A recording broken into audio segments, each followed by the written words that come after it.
નમસ્કાર. દિવસભરના તાજા સમાચારોમાં તમારું સ્વાગત છે. તમારી સાથે હું છું પિનલગીરી ગોસ્વામી. સમાચારો વિસ્તારથી જાણીએ એ પહેલા મહત્વના સમાચારો ઉપર એક નજર. મિત્રો, આજની વિડીયોમાં વાત થશે આજે આ રાજ્યોમાં ભારે વરસાદની આગાહી. અતિ ભારે વરસાદની આગાહી સાચી ઠરી. ગુજરાતના અનેક વિસ્તારમાં ધોધમાર વરસાદ ખાબક્યો. આગળ વાત થશે એલર્ટ હજુ પણ જારી. અહીં પડશે ગાજવીજ સાથે જોરદાર વરસાદ. આગળ વાત થશે ધોધમાર વરસાદથી હાલ બની ગયા છે. આગળ વાત થશે પથ્થરમારા મામલે મોટી કાર્યવાહી કરવામાં આવી છે. રોડ રસ્તા માટે કરોડોની ગ્રાન્ટની ફાળવણી કરવામાં આવી છે. ત્યારે આગળ વાત થશે કચ્છમાં હડકંપ, મંત્રીઓ પણ દોડતા થયા છે. આગળ વાત થશે રાધનપુર સાંતલપુર તાલુકાના નાગરિકો માટે મહત્વના સમાચાર સામે આવ્યા છે. નેશનલ હાઈવે અને એક્સપ્રેસ વે પર નહીં ચૂકવવો પડે ટોલ ટેક્સ. ત્યારે આગળ વાત થશે રેલવે ટ્રેક પર ભારે પથ્થરમારો જોવા મળ્યો હતો. પૃથ્વી તરફ આગળ વધી રહ્યો છે ઉલ્કાપિંડ, પૃથ્વીની ચિંતા વધી રહી છે. ત્યારે આગળ વાત થશે મણિપુરમાં હિંસા, જેમાં શાળા અને કોલેજો બંધ કરવામાં આવી હતી. અને અંતે વાત થશે કોઈ પણ સમય તૂટી પડશે સ્ટેચ્યુ ઓફ યુનિટી. વાયરલ પોસ્ટનું સત્ય હવે જાણી લો. મિત્રો, સમાચારો વિસ્તારથી. સોશિયલ મીડિયા પર એક ફોટો શેર કરીને દાવો કરવામાં આવી રહ્યો છે કે વિશ્વની સૌથી ઊંચી પ્રતિમા સ્ટેચ્યુ ઓફ યુનિટીમાં તિરાડો દેખાવા લાગી છે. તે ગમે ત્યારે પડી શકે છે. આ ફોટાને લઈને ભારત સરકારના પ્રેસ ઇન્ફોર્મેશન બ્યુરો ફેક્ટ ચેકના એક્સ હેન્ડલ પર દાવો કરવામાં આવ્યો છે કે આ વાત બિલકુલ ખોટી છે. મીડિયા રિપોર્ટ અનુસાર સ્ટેચ્યુ ઓફ યુનિટીનો આ ફોટો 2018નો છે. મિત્રો, અન્ય મહત્વના સમાચારની વાત કરીએ તો મણિપુરમાં હિંસા, શાળા કોલેજો બંધ કરવામાં આવી હતી. મણિપુરમાં હિંસાની ઘટનાઓ ઓછી થવાનું નામ લેતા નથી. ફરી એકવાર હિંસા ફેલાઈ જવાને કારણે સરકારે ઇન્ટરનેટ પર 5 દિવસ માટે પ્રતિબંધ લગાવી દીધો છે. સામે આવેલી માહિતી અનુસાર 3 જિલ્લામાં કર્ફ્યુ લાદવામાં આવ્યો છે. સરકારે તમામ સરકારી અને ખાનગી શાળાઓ અને કોલેજોને 2 દિવસ માટે બંધ રાખવાનો નિર્ણય કર્યો છે. ઇમ્ફાલ પૂર્વ, ઇમ્ફાલ પશ્ચિમ અને થૈબલ કર્ફ્યુ લગાડી દેવામાં આવ્યો હતો. મિત્રો, અગત્યના સમાચારની વાત કરીએ તો પૃથ્વી તરફ આગળ વધી રહ્યો છે ઉલ્કાપિંડ. એક વિશાળ ઉલ્કા પૃથ્વીની નજીક આવી રહી છે. આ ઉલ્કાપિંડનું નામ એપોફિસ છે, જેની દેખરેખ ભારતીય અવકાશ સંશોધન સંસ્થા ઇસરો દ્વારા કરવામાં આવી છે. આ ઉલ્કા પૃથ્વીની ખૂબ નજીક આવવાની સંભાવના છે. આ એસ્ટરોઇડનું નામ ઇજિપ્તના વિનાશના દેવના નામ ઉપરથી રાખવામાં આવ્યું છે. પૃથ્વી તરફ ઝડપથી આગળ વધી રહેલા ઉલ્કાઓ 13 એપ્રિલ 2029ના રોજ તેની સૌથી નજીક પહોંચશે. પૃથ્વીની નજીક આવે ત્યારે અભ્યાસ કરવાની યોજના છે. મિત્રો, અન્ય મહત્વના સમાચારની વાત કરીએ તો રેલવે ટ્રેક પર ભારે પથ્થર મળી આવ્યો છે. આજકાલ દેશના અલગ અલગ ભાગોમાં રેલવે ટ્રેક પર પથ્થર મૂકવાના કિસ્સાઓ સામે આવી રહ્યા છે. હવે સોલાપુરના કુર્દુવાડી સ્ટેશન પાસે ટ્રેક ઉપર એક ભારે પથ્થર મળી આવ્યો છે.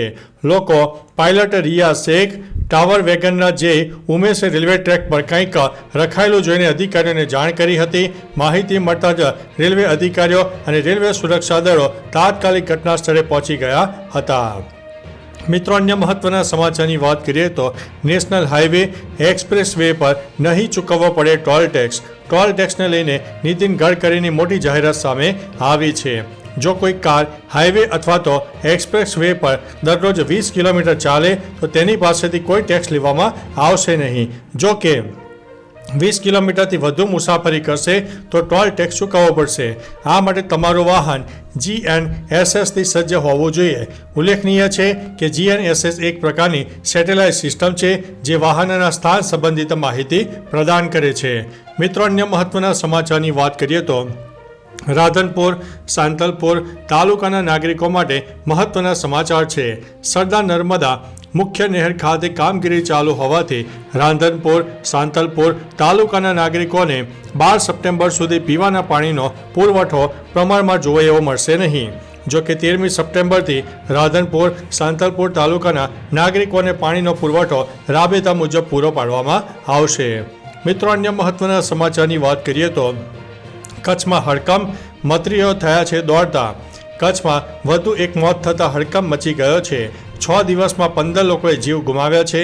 તાવ, શરદી, ઉધરસ ને થોડા કલાકોમાં ન્યુમોનિયા, શ્વાસ લેવાની તકલીફ અને મલ્ટી ઓર્ગન ફેલ્યોર બાદ દર્દીનું મોત નીપજે છે. આરોગ્ય મંત્રી ઋષિકેશ પટેલ અને કચ્છ જિલ્લાના પ્રભારી મંત્રી પ્રફુલભાઈ પાનસેરિયા કચ્છ જવા રવાના થયા છે. શંકાસ્પદ તાવના કેસની પરિસ્થિતિના પગલે સ્થળની મુલાકાત કરશે. મિત્રો, અન્ય મહત્વના સમાચારની વાત કરીએ તો રોડ રસ્તા માટે કરોડોની ગ્રાન્ટની ફાળવણી. ભારે વરસાદને કારણે તૂટી ગયેલા રોડ રસ્તા માટે રાજ્યના સીએમએ ભૂપેન્દ્રભાઈ પટેલે મહત્વપૂર્ણ નિર્ણય લીધો છે.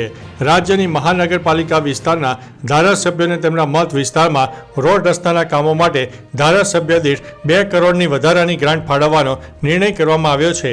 ઉલ્લેખનીય છે કે આ વધારાની ગ્રાન્ટ થકી મહાનગરોમાં ચોમાસા દરમિયાન માર્ગોને થયેલા નુકસાનોનું મરામત કાર્ય ઝડપથી હાથ ધરાશે. મિત્રો, અન્ય મહત્વના સમાચારની વાત કરીએ તો પથ્થરમારા મામલે મોટી કાર્યવાહી કરવામાં આવી છે. ભરૂચમાં શાંતિ ડહોળવાનો પ્રયાસ થયો છે, જેમાં ધાર્મિક ઝંડા લગાવવા બાબતે 2 કોમ વચ્ચે બબાલ થઈ હતી. આ મામલામાં પોલીસે ફરિયાદ નોંધીને 17 લોકોની ધરપકડ કરી છે. નોંધનીય છે કે છેલ્લા 4 દિવસમાં ગુજરાતમાં ત્રીજી વાર શાંતિ ડહોળવાનો પ્રયાસ કરવામાં આવ્યો છે. હાલ ભરૂચમાં પોલીસ એલર્ટ છે. તેઓ સતત બાજ નજર પણ રાખી રહ્યા છે અને હજુ પણ સતર્ક રહેવાના છે. મિત્રો, અન્ય મહત્વના સમાચારની વાત કરીએ તો ધોધમાર વરસાદથી હાલ બેહાલ બની ગયા છે. નવસારી શહેરમાં લાંબા સમય બાદ ફરીથી વરસાદ નોંધાયો હતો. ગઈકાલે સવારથી જ શહેરમાં વરસાદી માહોલ જામ્યો હતો. બીજી તરફ બનાસકાંઠાના ધાનેરામાં પણ વહેલી સવારથી ધોધમાર વરસાદ પડી ગયો હતો. તેથી ધાનેરાના મુખ્ય બજારોમાં વરસાદી પાણી ભરાઈ ગયા હતા. ધાનેરા ડીસા રોડ પર પાણી ભરાયા હતા. ધાનેરાના મુખ્ય બજાર, નગરપાલિકા, હિંગળાજનગર જેવા વિસ્તારોમાં પાણી જ પાણી જોવા મળ્યું હતું. એકવાર ફરીથી મેઘરાજાની ધમાકેદાર બેટિંગ જોવા મળી ગઈ છે. મિત્રો, અન્ય મહત્વના સમાચારની વાત કરીએ તો એલર્ટ જારી. હજુ પણ ગાજવીજ સાથે વરસાદની આગાહી. ગુજરાતમાં વરસાદને લઈને હજુ પણ આગાહી કરવામાં આવી છે. રાજ્યમાં 12 જિલ્લામાં છૂટાછવાયા સ્થળે ભારે વરસાદ થવાની સંભાવના છે. દરમિયાન દક્ષિણ ગુજરાતના ભરૂચ, નર્મદા, સુરત, તાપી, નવસારી, ડાંગ અને વલસાડમાં તો મધ્ય ગુજરાતના છોટાઉદેપુર, પંચમહાલ, દાહોદ, મહીસાગર અને ઉત્તર ગુજરાતના અરવલ્લીમાં હજુ પણ વરસાદ થઈ શકે છે. દમણ અને દાદરાનગર હવેલી માટે પણ યલો એલર્ટ આપવામાં આવ્યું હતું. મિત્રો, અન્ય મહત્વના સમાચારની વાત કરીએ તો અતિ ભારે વરસાદની આગાહી સાચી પડી છે. ધોધમાર વરસાદ નોંધાયો છે. ગુજરાતમાં આગાહી કરવામાં આવી હતી ત્યારે ગઈકાલે વહેલી સવારથી જ મહેસાણાના ઊંઝામાં ધોધમાર વરસાદ પડ્યો હતો. ઊંઝામાં વિરામ બાદ મેઘરાજા ફરી પધાર્યા હતા. અહીં શહેર ઉપરાંત ગ્રામ્ય વિસ્તારમાં ધોધમાર વરસાદ પડી ગયો હતો.